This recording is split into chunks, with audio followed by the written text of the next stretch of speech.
So many rock formations and colors. And a lot of sand, dust. Utah is the dustiest place. The wind is just blowing it vertical up into the air. Yeah, it's really wild. As soon as we got into Cathedral Valley, you can definitely see why it's named that. And of course, the star of the show, the Temple of the Sun and Moon. Sounds kind of like a level on Zelda or something. It does. Never seen anything like this, that's for sure. This is pretty cool. You can see the road down there, and that is where we're headed next. That's gonna be cool. Yeah, it is.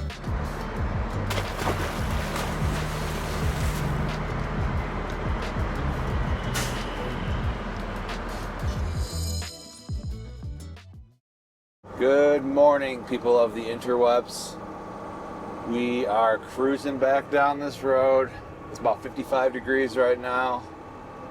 Really nice camp spot last night, kind of just desolate. We got some bicycle people out here. This is a nice smooth road for the most part, so I imagine this is a great place to ride a bike. It's a little windy last night, but pretty calm this morning. I think it's supposed to pick up again in the afternoon. We got a whole bunch of fun things to see today. I don't even remember all of them, but I know it's going to be a lot of fun. There's a bunch of viewpoints of the backcountry of Capital Reef. There's also an old cabin. We're going to see a gypsum sinkhole. I don't even know what that is. And of course, the star of the show, the Temple of the Sun and Moon.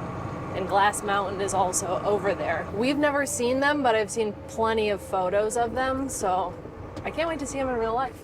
That sounds incredible. We got more bikers out here. It must be like a biking thing today. Well, it's a Saturday. Oh, is it Saturday? It's Saturday. We got people out here on bikes. Everyone's having a good time. This route that we're doing is almost 80 miles, and we're only a quarter of the way through it, so we have a lot of driving to do today. There's a lot to see today. I'm excited. We woke up this morning on BLM land just outside Torrey, Utah. After a good night's rest in the silence of the desert, we got an early start, firing up moose and heading straight towards Capital Reef National Park.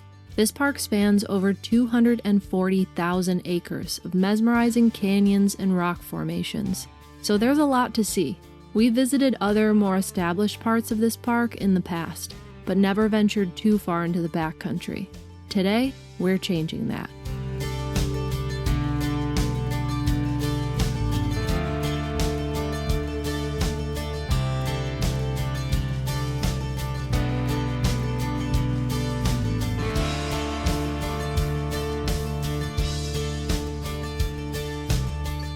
We're pulling up to Cathedral Valley Overlook, so we're gonna pull off and check this out. It's supposed to be a pretty nice view. Let's see what we got. Cathedral Valley Overlook, 0.2 miles. Uh-oh, we got rocks in the road. Slow her down, slow her down. Wow, this looks amazing already. How many cathedral rocks do you think there are? Look, every place there's big rock formations, there's always a cathedral rock. It's an appropriate name. It just gets used a lot. Check it out. This is incredible. Wow, it is vast. I wasn't expecting to see that. But we're gonna drive right by that one in the center, it looks like.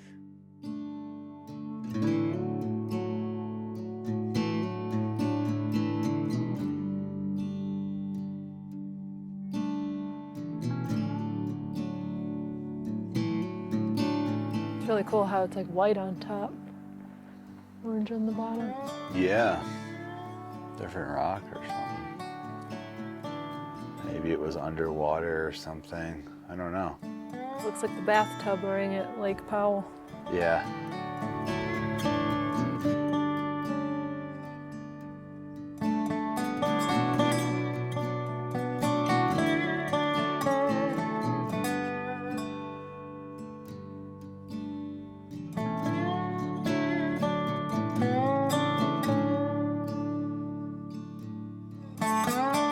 You can see the road down there in the middle of all the rock formations, and that is where we're headed next. That's gonna be cool.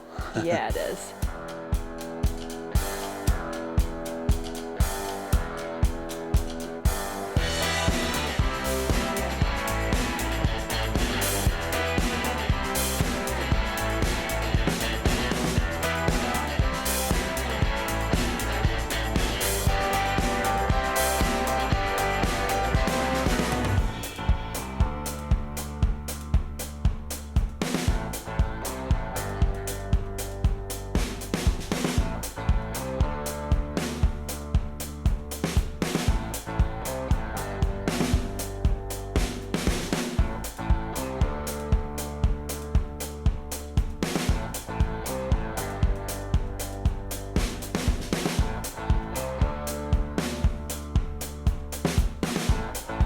Beyond the viewpoint, we wound our way down the switchbacks, dropping from the plateau into the valley below and toward our second stop of the day. This trailhead was a bit unusual though, with just a single parking space, which happened to be occupied when we arrived. But we were able to wait it out and grab the spot a few minutes later when the previous visitors left, ready to start the short hike to explore the historic Morrell cabin.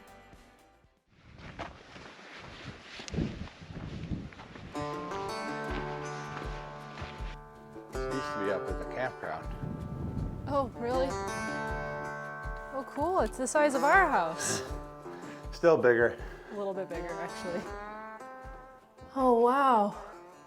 It's very original inside. It's crazy.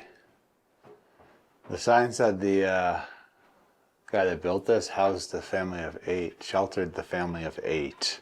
And it was up at like where the campground is, I think now. And then some rancher guy bought this, took it apart, numbered each board, and put it back together down here. It's crazy it survived all that. 8 people in here though. I don't think it was a full-time living. I think it was like when they were during the work season, it said. They come up here for work, and it would shelter the family of 8. Tight quarters. A family of 8. We've got a family of 4 in an even smaller space. Yeah, it's a little bit bigger at least. Well, it's just been beds and like a little kitchen area. It's not even a log cabin. This wood has been milled. Yeah, it was built in like 1920, it said. No, it's not super old. I wonder if they had a loft for like sleeping, if they had a couple people up there originally. This is pretty cool. Cabinet in the corner. We've got a table here with a bunch of artifacts on it, old cans. Mm-hmm. I love seeing old houses, old abandoned cabins out in the middle of nowhere. I feel like this is just stuff people found around the ground here and have set on here over the years. All the things people have found out in the yard. This old 10 can. Number 10 cans, what they put the pizza sauce in. They're actually labeled number 10.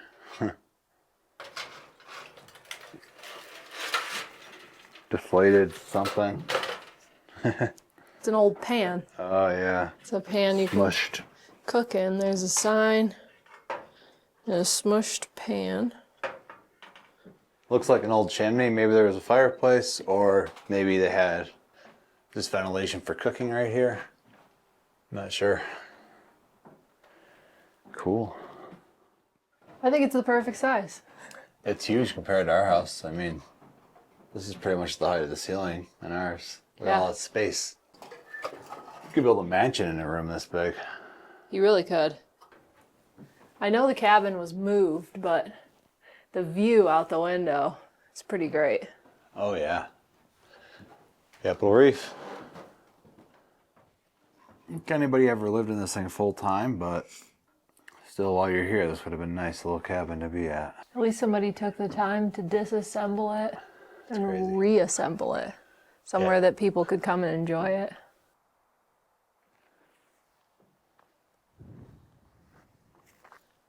All right, I got the lowdown from the sign. The original guy built it up on Thousand Lake thing up there, so I think by where the campground is, to shelter his family while they were out here during work season. And then this other guy bought it in 1932, I think it said. They brought it down here piece by piece by wagon. So after he rebuilt it down here, he used it for his livestock operation, I guess. So they were moving cows back and forth. And it said in the winter and the spring, cowboys would use this to make a meal, bunk up, and they had like a little corral outside. Mm. And then it also said, as is the Western hospitality, it was always kept stocked and ready for anybody in the vicinity that needed to use it. So there was like food and stuff in here. That is really cool. That's what the sign said anyway, so it might all be a lie, but per the sign outside, that's what it says. It was very interesting. And it was used until 1970. Bye, Morrell cabin.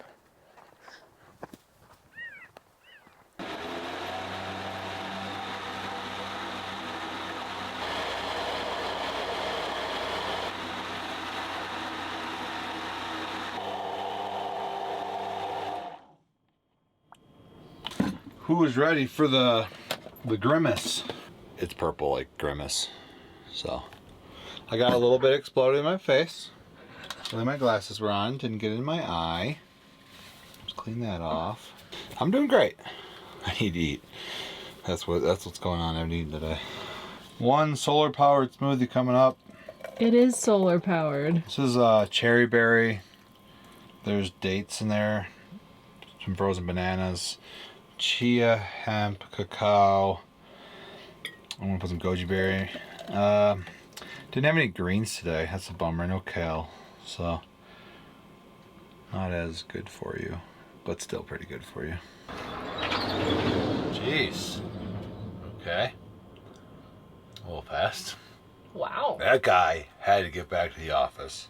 That guy was hauling He down really the road. was. What the heck? Wow. I thought it was wind at first. I hear noise. No, it's somebody in a truck driving really fast. There's somebody in a tundra. He's got places to be. Pablo, you're sitting at a board meeting right now?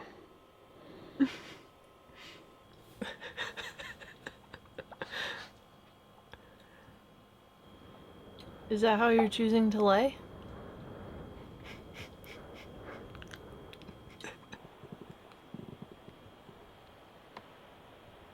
Did you hear something, buddy? Oh, was gonna bark out the window but got sleepy. Oh, still might. Oh, got sleepy again. I don't know what's gotten into the dogs today. They're just laying in all these weird ways. Mateo's practically upside down. Mateo, are you serious? Really? What is he doing? All right, let's go look at more rocks.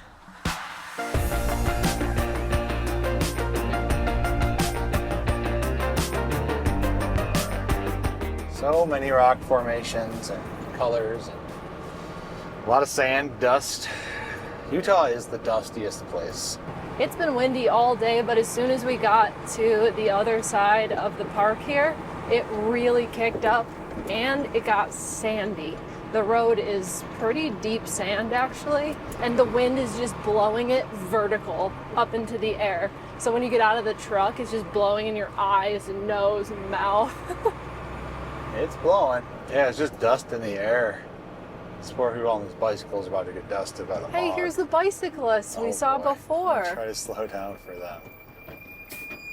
Sorry, it's so dusty. Try to slow down because it's just kicking up a lot. That's brutal. Oof. We're trying not to bathe these cyclists in dust. I think I managed to, but I came around a corner, so there was a bunch coming with us still. Oh boy. If there's one constant in our lives lately, it's rocks. We look at them, climb them, our house is made to drive over them, big rocks, small rocks, just to reach even more rocks. And Utah has no shortage of them. Since we were already this far in, there was no reason to stop now. These ones, though, were particularly magnificent. This route is called Cathedral Valley, and it's easy to see why. But even with all the quirky things we've seen in the backcountry, what waited ahead was one of the more unusual sights we've ever stumbled across in the desert. Basically, groundwater dissolved a giant gypsum plug in the ground, and then the surrounding layers kind of collapsed in on themselves, and it created this sinkhole. It's 200 feet deep. It's huge. How many people do you think have fallen in there? A couple. Yeah, it'd be hard to get out of. You need a rope for sure. You would need rescue. A gypsum plug.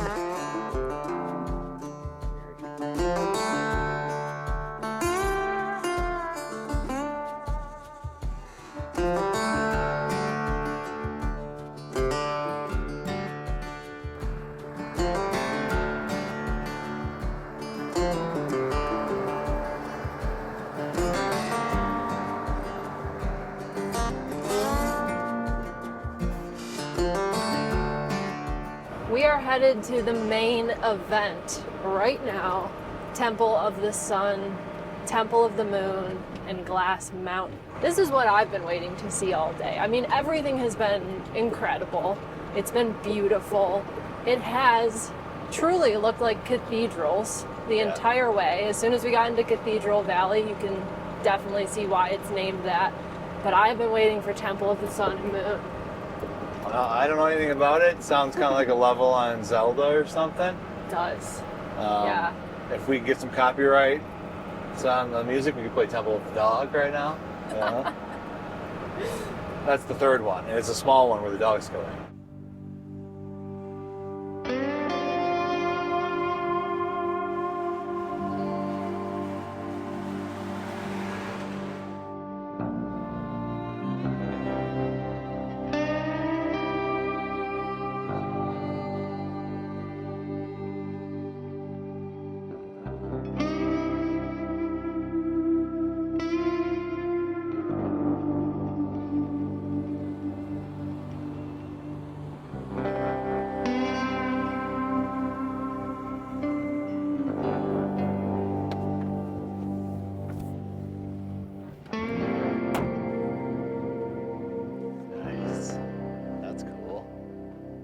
Though I thought I was gonna be able to go inside. Like there's a little like room. I kind of did actually. Like not once we started getting going today, but yesterday when we were talking about it. I mean, there's like a little cave.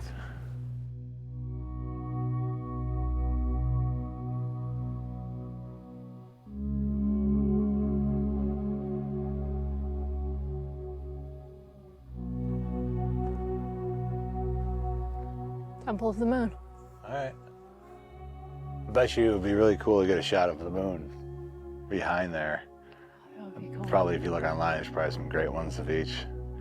Sun on one, moon on the other.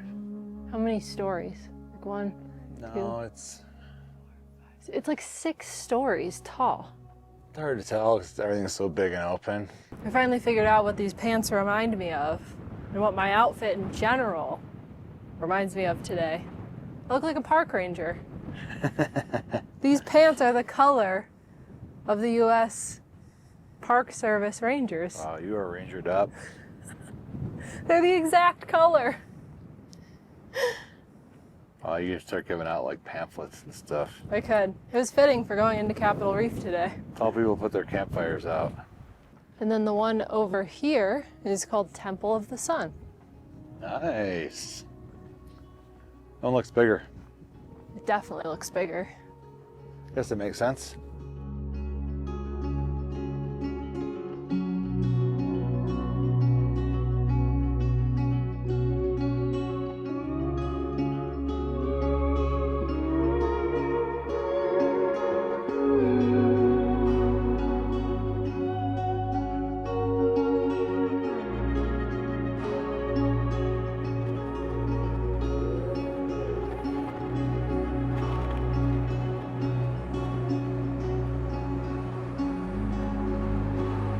We are at our final stop. This is called Glass Mountain. It's a mound of gypsum, and allegedly some of the pieces you can see right through them. It is very shiny. Let's go check it out. This is so unique. I've never seen anything like this. Big fractured pieces at the top. Mm-hmm. I would love to see what it looks like when the sun's low on the horizon. Hitting it more directly. It's not completely see-through, but it is shiny. Some parts are. Some you can see through. Oh yeah, like here, you can look into it. Right here you can. Oh wow, this right here, yeah, it looks like glass. Yeah, that It's all, piece is like, amazing. Pieced together. Sun's hitting that one right now. In a crazy way. Oh wow. It's almost too bright to look at. I love the pieces, how they're like sectioned together. Yeah, it's really wild. Huh. Just in a big pile. Just like chunks. Glass Mountain. They are right. Well named. Yeah, good work. Naming crew. Oh yeah, there's a clear piece here. What's really cool about this is everyone's gonna have a different experience, different times of the day, you know? The sun hitting at different angles and Just your height of observation as well.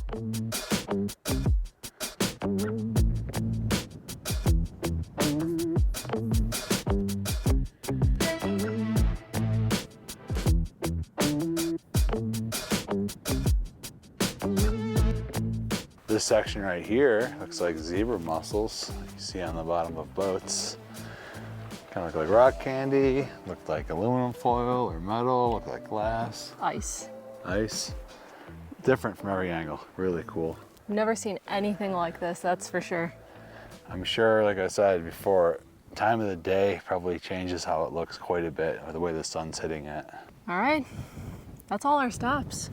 And the last one, I think was one of the coolest. Yeah, definitely the most unique, really cool.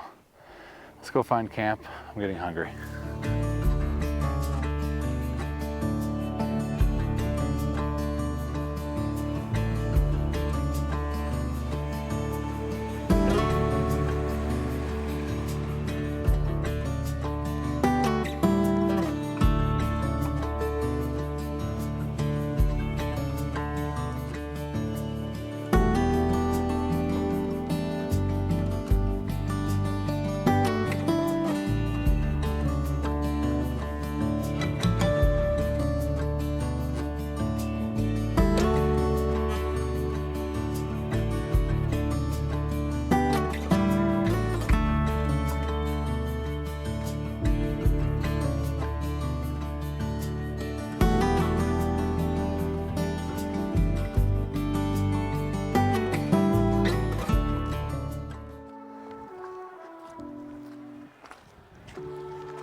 Whew, it's really windy up here.